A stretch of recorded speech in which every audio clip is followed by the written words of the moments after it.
rock and roll. What I've done, this is Jim, by the way, I've purposely muted everybody on arrival. So, and I did see, I see Mike, you had sent out a chat. I'm going to ask you to chat if you need to speak up.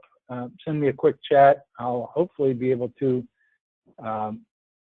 unmute you, and that's the intent, is for me to unmute you if you want to chime in. I'm going to randomly not pick on anybody, but select some of you guys to participate. So when I unmute you, I'll give you a heads up. As a matter of fact, I think I'm going to start with. I'm going to start with. Let's say Steve Martin. Steve, I'm going to unmute you here in a second. So if you can be ready, I'll unmute you. I've unmuted you. Steve, are you there? Can you hear me? Yep, I'm here. All right, cool beans. Hey, just hold tight there. For the rest of you, this screen, and Steve, can you see the screen? Does everybody get the screen up? The SODAR? Okay. I want to do a quick review of what we covered a couple of weeks ago. We were talking about this whole concept, or this acronym of SODAR. And the purpose behind SODAR was to be able to build our third-party stories and to build testimonials by telling some of the real-life New Millennium stories, and then to be able to capture those. And I think that it's a very, very helpful tool to have, is to be able to have some real testimonials built in our kind of our archives of third-party stories of how we have gone out and helped to rectify and to put projects together for other companies. So the whole idea of SODAR is to build that database of testimonial stories. So Steve, the reason I wanted to ask you to participate, and this is just a random selection, by the way, I want to find out what SODAR or what story might you have either picked up over the last 2 weeks from an existing customer, or you can lay out a SODAR type of a story for the rest of us online so that we could hear, what it would sound like coming out of Steve. So it could be a real life. You may not have talked to somebody or run a SODAR meeting or conversation, but if you could tell us kind of a third-party story using that SODAR acronym. Could you do that for us? I could try. I haven't done anything with this regarding in the last 2 weeks. Okay. But going back, I had a customer that I knew that they were strictly Volcraft, and I took a chance and went to their office and talked to them, and told them who I was and asked them, how they liked working with Volcraft, and if they were getting good pricing, and as we talked, I found that although they enjoyed working with Volcraft, they had been finding out recently that they were getting a higher price. Since they were exclusive, Volcraft was giving them a higher price, a more premium price than their competition, even though that they were exclusive with them. And so I asked for the opportunity to quote them on a project or two that they were working, realizing that we probably wouldn't get the job, but at least that they could see where we stand and how we act. And they did decide to give us that opportunity, and we were right there with Volcraft on a few projects, and we were lower than Volcraft on a few other. And as a result of that, they liked how we looked and how our prices were doing, and they took a chance on us on a project that we were lower than Volcraft on, and they enjoyed our service, and as a result, they're one of my top 5 customers now. That's fantastic. Now, how much better are they as a result of switching over from Volcraft to New Millennium? Well, they're getting more jobs than they used to. Okay, good. And they've also kind of called Volcraft out on the carpet saying, you know, hey, you kind of been screwing us over for the last couple of years. You know, we're exclusive with you guys, and we thought we were a team, and you're just taking advantage of that relationship. And so it kind of which was the situation. And if you look at this, and you know, and as you said there, and I do appreciate that. You know, that story, that was a good story. But if you'd say is, hey, here's the situation, this, you know, this organization, they were being, you know, unfortunately taken advantage of. They were paying far more than they should. They had an exclusive arrangement, and yet that exclusivity did not solve some of the problems that they had. They were paying far more than they should have. So that would have been the situation. So, you know, so you could say, hey, here was the situation. You know, I went to see this company. They had an exclusive arrangement with Volcraft, which you would think that would give them kind of the, you know, the best delivery, the best pricing, the best quality, and everything else. But when they looked at the situation, they realized, man, we're paying far more than we should have. In other words, that was the pain that you uncovered. That was the situation that you uncovered. You know, they saw an opportunity to work with New Millennium and realized that, you know what, New Millennium can do as good, if not better, than Volcraft could, and they saw that opportunity to help them to kind of adjust and to build their own business. They made a decision then to utilize New Mill on the subsequent projects that they had, and you know, we delivered, and that's the action. As a result, here's how much better off that they are doing now, and here's the kind of money that's, you know, made it to their bottom line now that they're able to do these projects and, you know, and add, you know, to their bottom line in this kind of an amount. And so that's using kind of in a conversational way that SODAR. This was a situation, this was the opportunity, decision, action, and result. And it's about telling other people's stories, third party, being that storyteller. But when you tell them about this is the problem that this organization had, they and that's not made up, is it? I mean, you didn't make that up. No, that happened. It was a Linko. Steve, I mean, that's the gospel truth, right? Yes, it is. Steve. You got me muted? Are you there?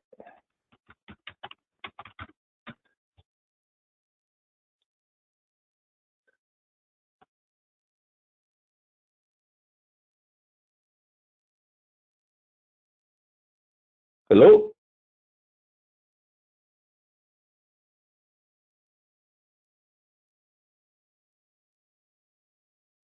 We're out here, Steve. We just lost him. Okay.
Hey, are we back?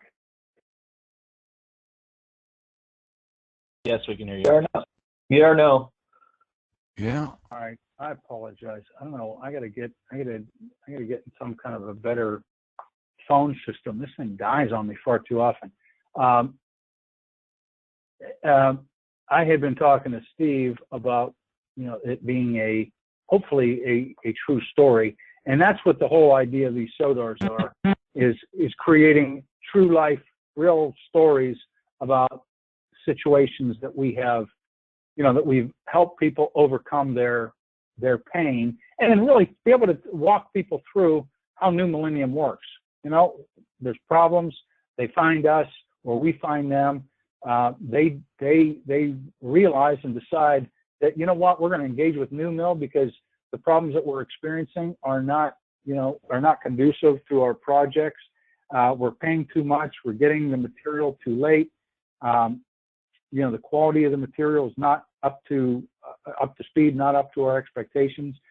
We do the work with New Millennium. That's the action they take, and the result is generally it's financial, or it's the peace of mind that people get out of it.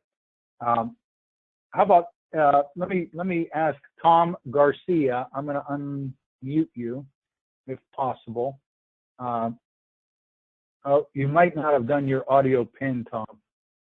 Let me try. How about Bob Stearns? Bob, are you there? Can you share with the group a SODAR story, either one that you've just recently run or one that that is the gospel truth, that here's the situation, the opportunity, decision, action, and result that took place?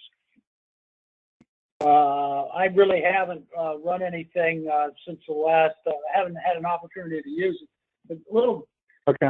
With my market, I'm trying to break into maybe a fabricator's where I could use this more than a broker.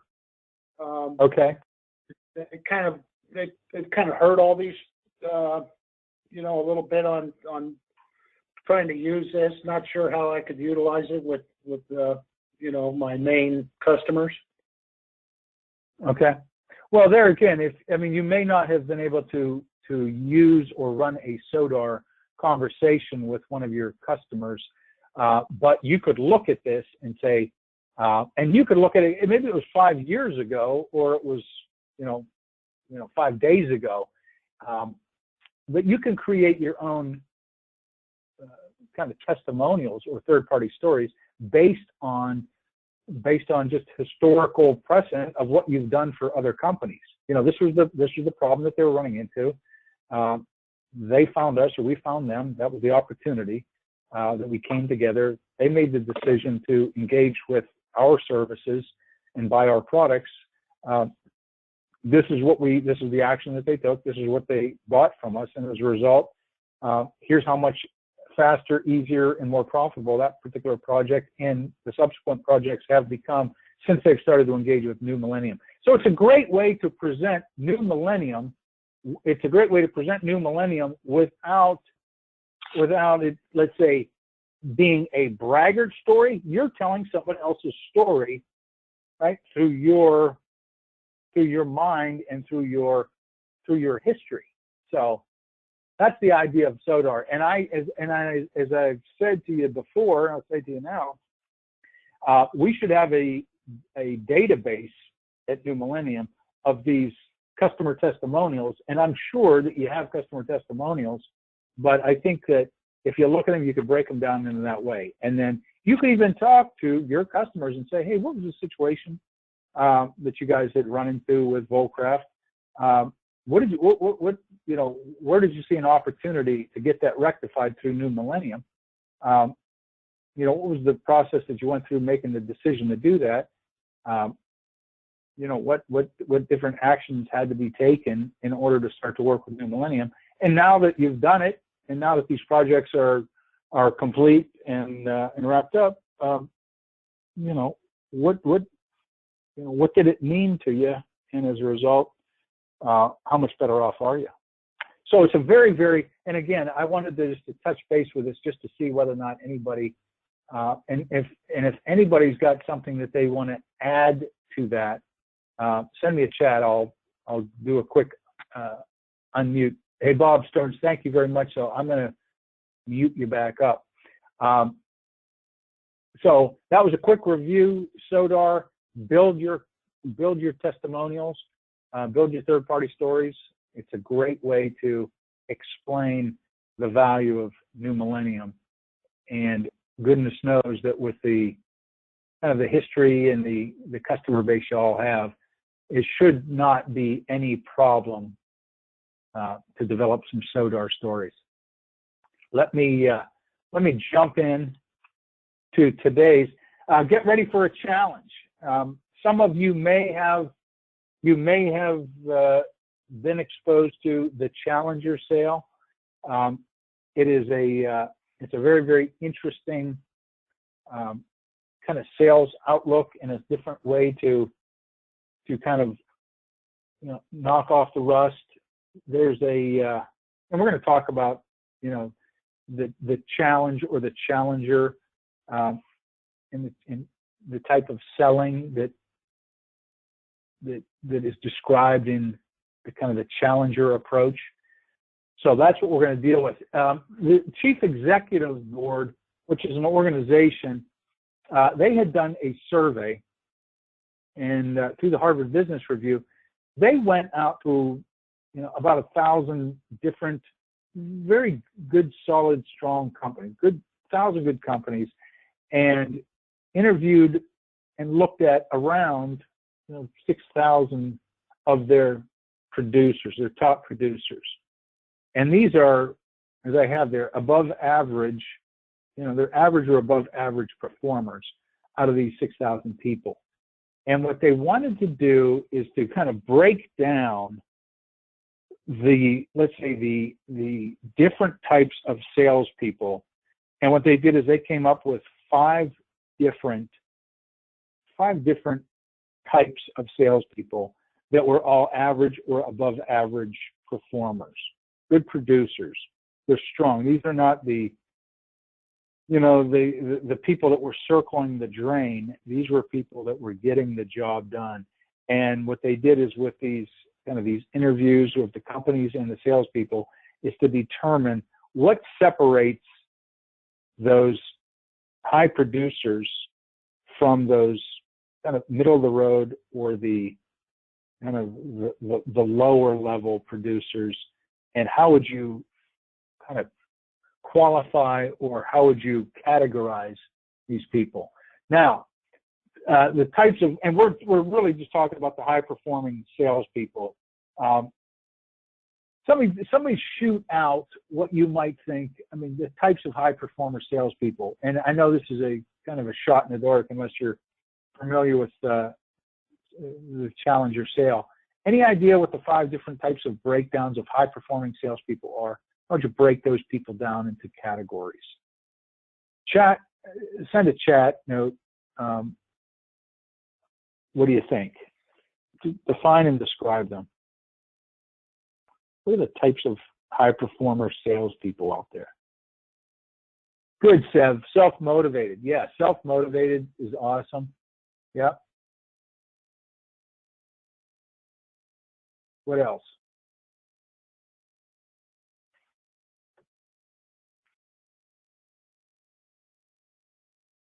Anything other than self-motivated? Money-driven. Good, Sev. Yeah. Money-driven. Driven. Good, Chris. Good, Justin. Yeah. What separates the high performers? Committed. Yeah. They're committed. They're driven. They're money motivated. They're self-motivated. They're confident. They're organized. They're people. It's a people person. Yeah. Relationship. Good, Bob. Write down goals. Yeah. Goal oriented. Good. 1 or 2 more. And what I'll do is I'm going to give you the 5 breakdowns. Service oriented. Good, Michael. Good. Yeah. Organized. Questioning. Good, Jeff. Yeah. Inquisitive is what. Yeah. Here they are. What they did is they broke them down into 5 different categories. The high performer personalities: hard worker, relationship builder, challenger, lone wolf, or problem solver. Good, Mike. Yeah, you put down problem solver. Yeah, they're good problem solver. So hard worker, relationship builder, challenger, lone wolf, and problem solver. Now, hard worker. Let me kind of give you some quick definitions of each as you could, and they're pretty self-explanatory. But the hard worker, and those are the self-motivated people. They tend to be self-motivated, and I know that was, I think Seven mentioned self-motivated. And that really is that hard-working individual producer. They're the ones who are at work early, they stay late, so they're up early, they stay late. It's the nose to the grindstone type of individual. That's the hard worker.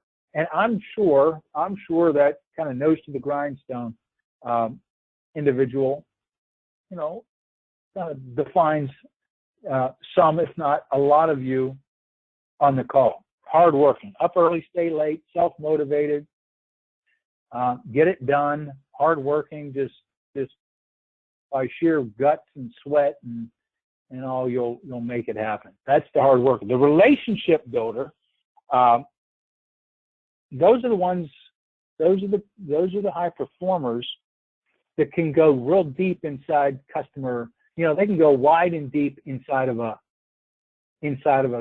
account. They like to be very, very recognized by their customer. They like to build that kind of that friendship or that relationship. They are very much loved and appreciated by their customers. The relationship builder is somebody who, they're not the find it, close it, and move on. They're the find it, close it, and then stay attached to it, and then work that customer account to the nth degree. Very, very, very, very good, at building customer loyalty and respect. The challenger is defined as, or is looked at as those individuals who are, let's say, the debaters. They like to debate everything. They challenge and they question everything. They're the great questioners. They like to press customers. They like to press internally for the right reasons. I mean, they press the buttons of the customer. They press the buttons of their colleagues internally and externally. They question everything. The lone wolf is I would consider them to be kind of a self-confident, type of a person. Very, very, go it alone. They're the prima donnas. They tend to be the prima donna types or the cowboy types. They generally don't have a process that they follow. They're opposed to doing sales reports. If you look at the CRM, the customer relationship management, they have few, if any, entries in there. They just don't like to be kind of bothered with that kind of, that kind of stuff. So it's hard to get a read on a lone wolf. It's point them in the right direction and leave them alone. They'll go out and get the job done without any help from anybody or anything. The problem solver,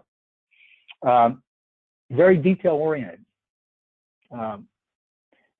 They're frequently described as a customer service rep in sales clothing.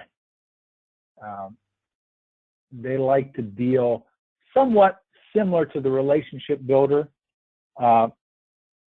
They don't like to delegate. When a customer might have a problem, they see it through to the end. So they don't delegate. They don't delegate very well. A lot of complaints you'll have from people is, they get too deep into an issue and they take it far too, too extreme. And they're not good at going out and finding new accounts because they find somebody's got an issue and they stay with it. When I say far too long, because they're driven, they're very detail oriented. love to crunch the numbers, love to make sure that everybody's put at ease. These are the 5 types, personality types of the high performers. If you had a group of, let's say, typical high performers, right, and they would fall into these, you had 100 of them. What do you think the percentage breakdown? What's the percentage breakdown of these? What percentage of 100 would be relationship builder, problem solver, hard worker, lone wolf, or the challenger? What do you think? What do you think the relationship builder percentage out of 100 high performing salespeople? What do you think the percentage of the relationship builder is? 100 strong, very strong producers. Somebody send me a quick chat. What do you think the breakdown is? Okay, 80, 27. All right, cool.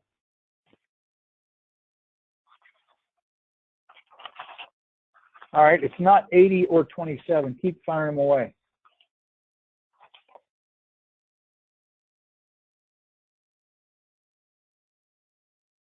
Justin says 5%. Wow, that's pretty low, Justin.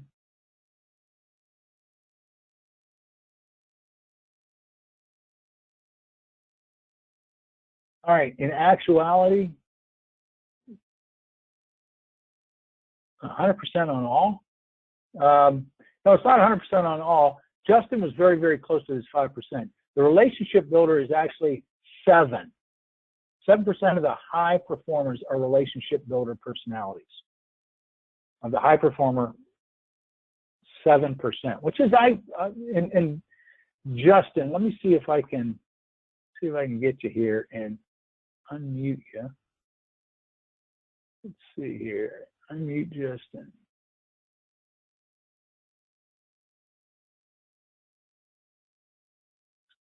Justin, let me get you. And then Justin, I want to hear why you thought it was just 5%. All right, I unmuted you, Justin. If you can jump in, tell me why you think 5%. I'm thinking that more than likely relationship type people are going to focus in on, like the 1 or 2 customers and trying to be their friend more so than anything. Yeah. So they don't necessarily go out there and connect with enough people to become overly successful. Okay, good. Yeah, I like that. Good rationale behind that. Yeah, and I'm not suggesting, nor is it suggested that it's not good to build relationships, but from the high performer type of people, the relationship builder personality is a very, very low percentage. They're great. Relationship builders are great at account servicing and account support. They're a great, let's say, account manager. But as far as going out and finding and winning new business, go out and find and win new ones. Get the lone wolf to go out and do that, and then make sure that you've got good relationship builders that can manage the account and grow the account and kind of get sticky within the account. They're great at doing that, but it's only 7% of the high performers are relationship builder personalities. How about problem solver? Well, hey, Justin, what do you think problem solver might be? I don't know, maybe like 10%? Yeah, very, very close. It's actually 12%. So 7% relationship builder, 12% problem solver. Let me see if I can get John Hawker to join us. John, I'm going to try to unmute you here. John, are you with us? How you doing? Oh, Bean. Good. What do you think hard worker? So we got 7, 12. Well, I got to tell you, the way Justin's been going with these low percentages here, I'm going to say that hard worker thing's probably got to be at least 20%, 25%. Yeah, you know what? You're close. It's 17%. 17% hard worker. That's the up early, stay late, driven, kicking tail, self-motivated, 17%. Cool. Thanks, John. Mark, oh, you self-muted yourself, Mark Whitus. I don't know if you can unmute yourself. How about Matt Wright? Oh, there you go, Mark. Hey, Mark, what do you think Lone Wolf? Well, based on these other numbers that you're coming up with, you still got 65% of the personalities of success. So, to a great extent, those of us on the outside, that's what we are. We're a combination of all of these, but we really are that lone wolf and that voice and face, specifically the face of New Millennium. Yeah. That's what they're relying on. I'm going to have to say that's upwards of 28 to 30%. All right, good. Yeah, 25% lone wolf. Lone wolf is a quarter of the high producers, the lone wolf personality. You know, leave me alone. You know, I'm the cowboy. I'm going to go out and get the job done. I don't need any help, support, you know, from anyone, anything. That's the lone wolf. The lone wolf, you know, and the lone wolf is tough to manage. They go about it their own way, but, you know, if they weren't so productive, they'd likely be, you know, let go. But the reason that the lone wolves do, you know, stick around because they do so well, just, you know, just tell them what they need. They need to go out and visit with and do, and they go out and get the job done. So 25%, which leaves the challenger.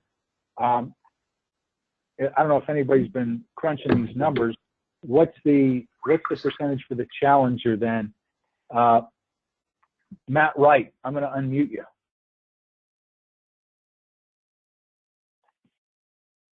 Hopefully the math is correct. Hey, Matt Wright, can you hear me? Matt, yes, wake up. There you go. Hey, so what's the challenger? What do you think? What's the challenger percentage? And I didn't do the math yet. We must be somewhere around 40%, 30. It is. Yeah, it's very close to 40. It's 39%.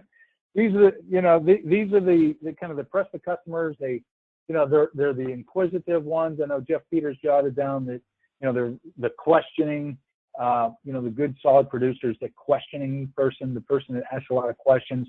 The challenger tends to be, and 39% of the top producers across the board in organizations, you know, the challenger people do very, very well. 40% of the top producers are the ones who, let's say, challenge the status quo, are always questioning, are always inquisitive, are always making sure that you know, that status quo doesn't stay the way it always is. So they challenge it frequently.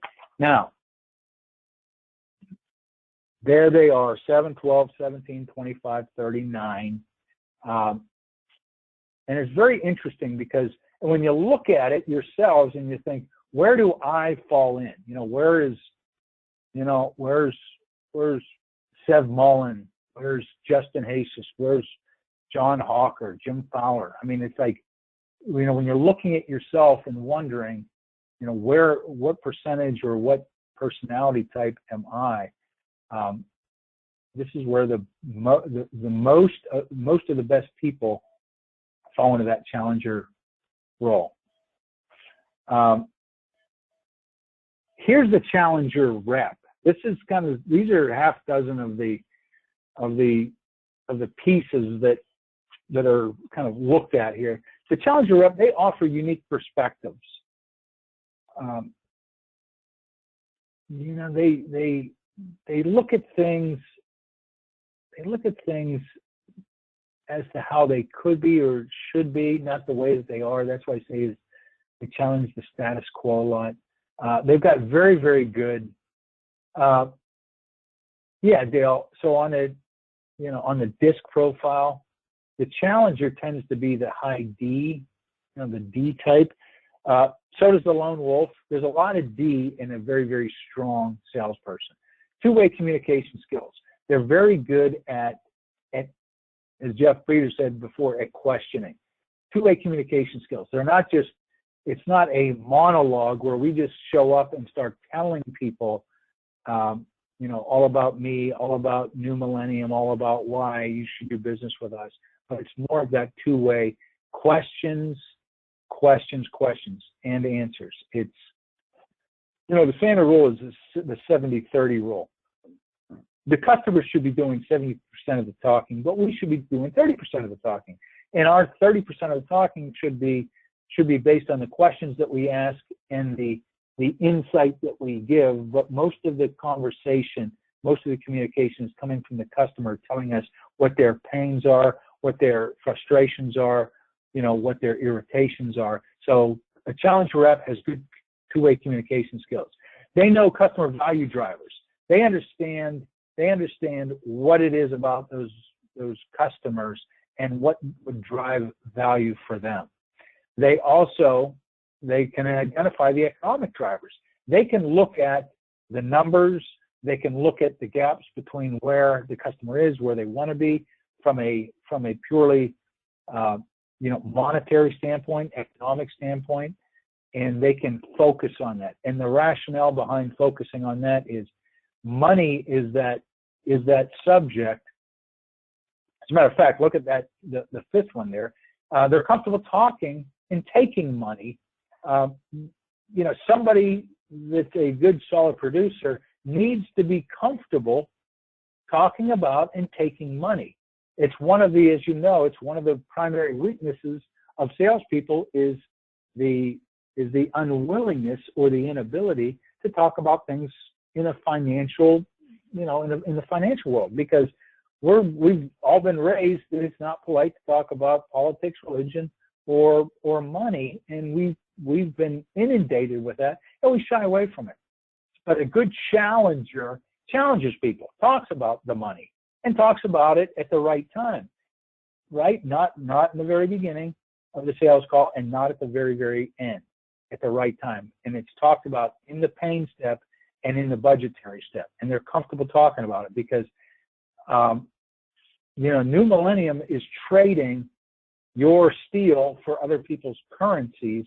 And unless we're willing to talk about their currency and do they have enough and how much have they set aside, and are they willing and able to, to trade it for the steel that we supply, we can't get down to the, to the nitty gritty. If we keep dancing around that,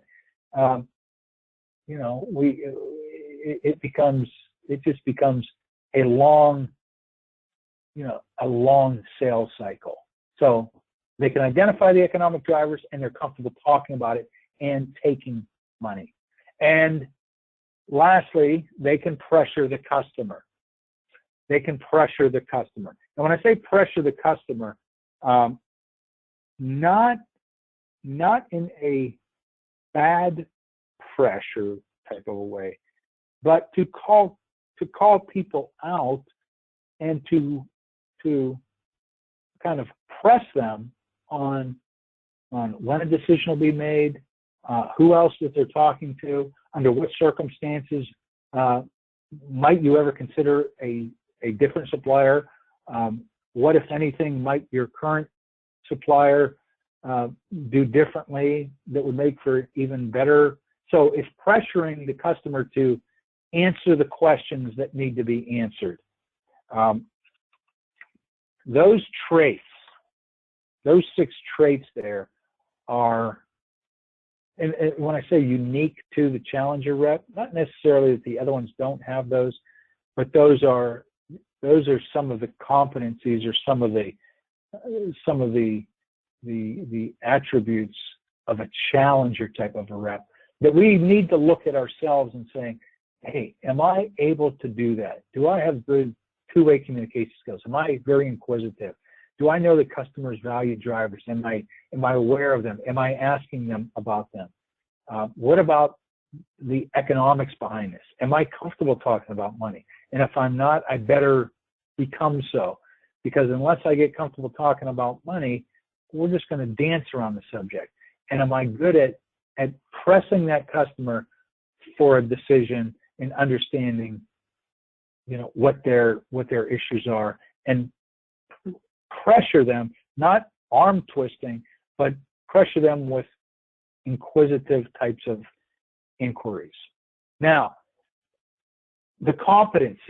These are the challenger competencies. Now, I know that each and every one of you had gone through those divine assessments last year, and there were the 19 competencies that we looked at that everybody was kind of assessed and evaluated on. 19 core competencies from a unique value type of a sell or selling situation. And everybody is different. However, these 5 competencies are the ones that are the strongest in a challenger type. So what you can do is look at your evaluation and see how you scored in these competencies. Your need for approval. So a challenger competency, a no need for approval. So what that means is, well, let me ask, hey, Perry Kale, I'm going to try to unmute you. There you go. You're unmuted. Perry, can you hear me? Can you respond? Yes, I can hear you.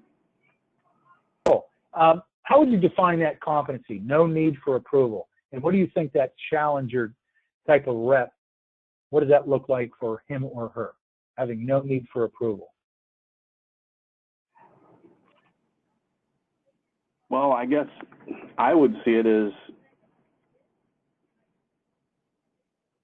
I don't need the approval and I'm off to the next one, sale, I guess. Okay. All right, that's good. Yeah. Perry, if you were a guy with no need for approval, you wouldn't be out there trying to win a new friend or a new group of friends.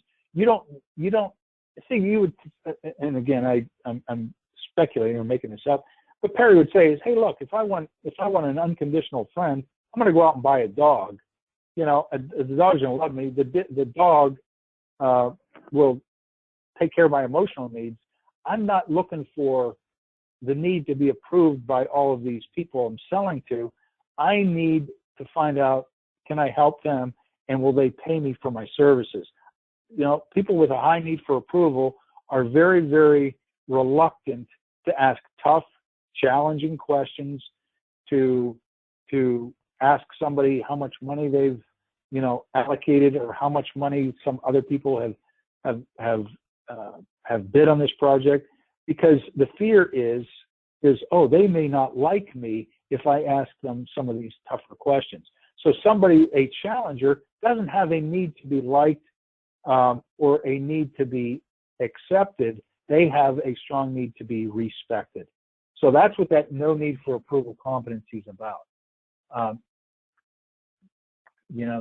Or a low need for approval is a challenger competency. Hey, thanks, Perry. I'm going to remute you. Hey, Jim Fowler, you there? Jim Fowler, I'm going to try to. Yeah, I think I unmuted you, Jim. Okay, cool. What about control and close? What's that competency about? What do you think?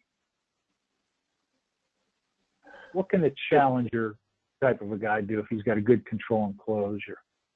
I mean, he wants to stay in control of the situation and control of the sale with the customer. Yep. He wants, to have, keep all the cards close to him and keep all the information close and not let anything out to the customer, so that he's keeping everything, he's basically in control of the whole situation and the sale of the job. Yep. That's exactly right. Yeah, the challenger is somebody who likes to control the ebb and the flow of the interaction.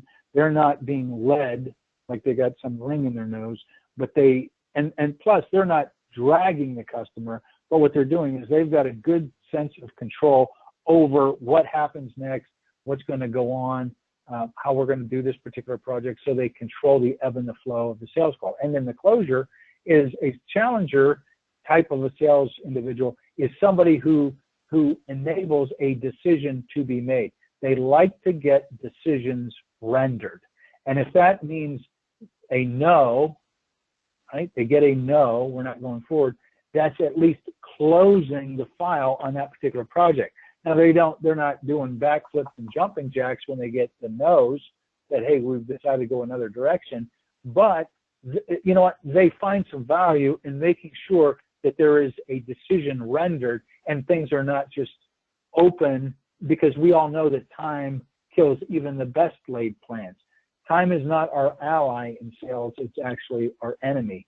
And so a good challenger brings projects to fruition and brings it to a yes/no decision. They don't like let me think it over, let me kick this thing around, you know, give me a few more months to mull over this stuff. They like the control it and they like the closure. Hey, I appreciate it, Jim. Conflict management, they're good at conflict management. They don't create conflict, but they know how to manage it. And a good challenger manages conflict. A challenger knows that not everybody is going to agree, everybody's going to be on board, and when there is conflict either internally within the organization, you know, his own organization, or at a customer organization, they manage it. They don't hide from it. They don't hide from the conflict. They step up to the plate and they get in the game with it and they rectify it. They manage it. They don't create it, but they manage it to ensure that both parties can walk away feeling made whole. The questioning and qualifying, and this would, you know, when Jeff Peters put on, you know, a good producer is good at questioning. Yeah, they're very inquisitive. The challenger is inquisitive. They're always wanting to know why. Not like a 3-year-old kid always asking why, but they're very interested.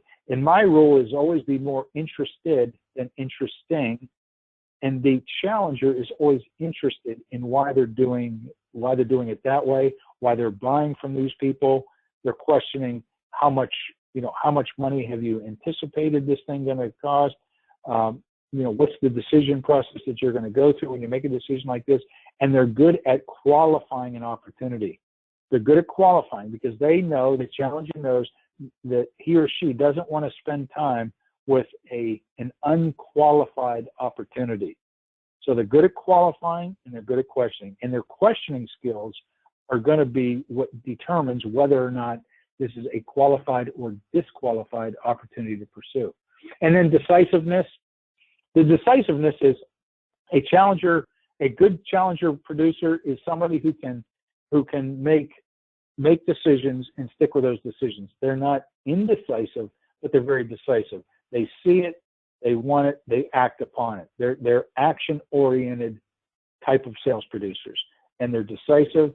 They may make a bad decision, but they realize that, look, there's more value in making a bad decision and rectifying it and learning from it than making no decision at all and constantly wondering what if, or, you know, or gee. So it's, you know, like the saying goes, I'd rather ask for forgiveness than permission. It's just do it. Just do it is the kind of the motto behind that decisiveness. Now, if we roll this into Sandler, the challenger, and using some of the Sandler principles, and these five T's, the challenger is very tactical. They take control. They're tough.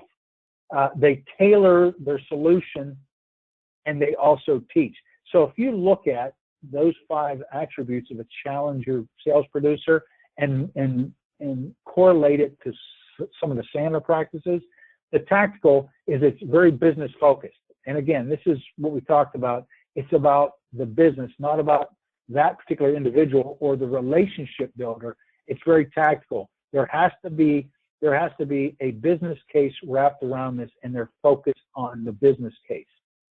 Take control of the upfront contract, having control, and that's what we said about the control and close competency. That's one of the attributes of the upfront contract, is the ability to control the flow of information, that we know what we want to get. We want to know what your agenda is. And then at the end, let's agree that we'll make a decision at the end. So they take control and close. Toughness. The toughness, that's your pain, budget, and decision process. Tough because you have to qualify or disqualify, and you have to make sure that you're that tough type of doctor or surgeon that you want to get to the root of the problem. You want to understand what their pain is, how long they've had it, what they've done about it, how much it's costing them, and you take them completely through the pain step. You've got to be tough and not wimp out and not start to solve. It's the old Paul Masson rule of selling, is you solve no pain before it's time. And so you got to be tough and stay with it. Stay with the process. Pain, budget, decision process all have to be followed. And you're very systematic if you're a challenger salesperson. And then tailor, your solution focused is once you understand what the problems are, the investment range and the budgetary constraints are under, and the decision process, you tailor a solution that most closely aligns with what they can do and how they can do it. So you're a good tailorer of new millennium solutions. And then you teach them in the post-sale step. That's the whole purpose behind that post-sale step, is teach them what moving forward is going to look like. You teach them, how to reach out for service, how to reach out for support. You teach them that, when other projects come along or when other people ask them about this, how you introduce New Millennium to other people that they should introduce you to. So that's a very, very, very, very valid, connection between the challenger salesperson and utilizing Sandler. And if you utilize the Sandler principles in these different, like formats and sequences in the Sandler steps, this is what they should be for you if you're a challenger salesperson. It'll give you more tactics, better control, you're tougher, you tailor it, and you teach them what moving forward is going to always look like with New Millennium. And then here, if you look at it, the challenger steps is that pain, budget, and decision. Now, we're looking here now at the 7 steps of Sandler, kind of broken down. And each one of these has its own objective and its own purpose. Bonding and rapport, developing, establishing that relationship and building some trust and credibility and comfort. Setting the ground rules as your upfront contract, and then you challenge them on, you've got to be pain focused, not creating it, but discovering it. And that's why I say on there, that first bullet point in pain is begin the qualification. Understand the needs of your prospect client and define the implications of living with the pain and or what happens when the pain gets resolved. And then you take them, those 3 steps, the qualifying or disqualifying steps, are the steps that the challengers love to dive into, because they're challenging the patient or the prospect on what they're doing and challenging them on making a difference. And as far as challenges go, I'm going to wrap up with you with these 3 points. I want you to start to challenge your attitude, challenge your beliefs, question and or become a challenger of yourself, of your attitude. And your attitude, and I think it was Zig Ziglar that said this, your attitude determines your altitude. What you think is what you become. And if you're that, let's say, at leaster, if somebody says, well, at least I'm not circling the drain, that at least attitude is, well, I'm not knocking the cover off the ball, but at least I'm getting on base every now and again. Challenge that. You should be knocking covers off the ball. Expect more out of yourself. So challenge your attitude, challenge your beliefs. Also challenge your activity. That's one of the big things. Sales is a behavior-based role and responsibility. Challenge your activity. Are you doing what you know you have to do in order to hit your goals, to make your plan, and to have kind of the vitality? So challenge your activity. Are you doing what you said you were going to do, regardless of how tough or difficult it makes you feel. And then lastly, challenge your abilities. Your activity, your attitude are great, but you can't just think your way to success or practice your way to success. You've got to have the abilities. Challenge your abilities. Always push, push, push. Try to strengthen all aspects, on the sales call. Everything from the very get-go, from your upfront contract to your ability to uncover pain, to your ability to quantify pain, for your ability to qualify or disqualify your prospects. And that's all tactical pieces from a sales standpoint. So from a sales and a DSM standpoint, these three areas are the key: your attitude, your activity, and your ability. Let me take a quick look at my chat thing here. Anybody, if you want to chat me any kind of response, what I'm going to do is I'm going to wrap up if anybody wants to chime in, chat, send me a quick chat to say unmute me. I'll quickly unmute you. But otherwise, we're going to wrap things up. I'll send you all a copy of today's session, and then with a link to get on and put your lesson learned in for today. Can you show slide with 5 types again? Sure can, Seth. The 5. Oh, let me jump on my slide thing.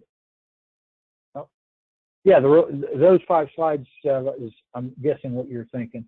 The relationship builder, problem solver, hard worker, lone wolf, and challenger. Those are the 5 personality types of the top producers. You bet. You're welcome, Seth. Any other points, questions? All right. Well, that's a wrap. We're right at about 12 noon. Appreciate it, everybody. Look forward to. We'll be back together again. Thank you, John. Be back together in August.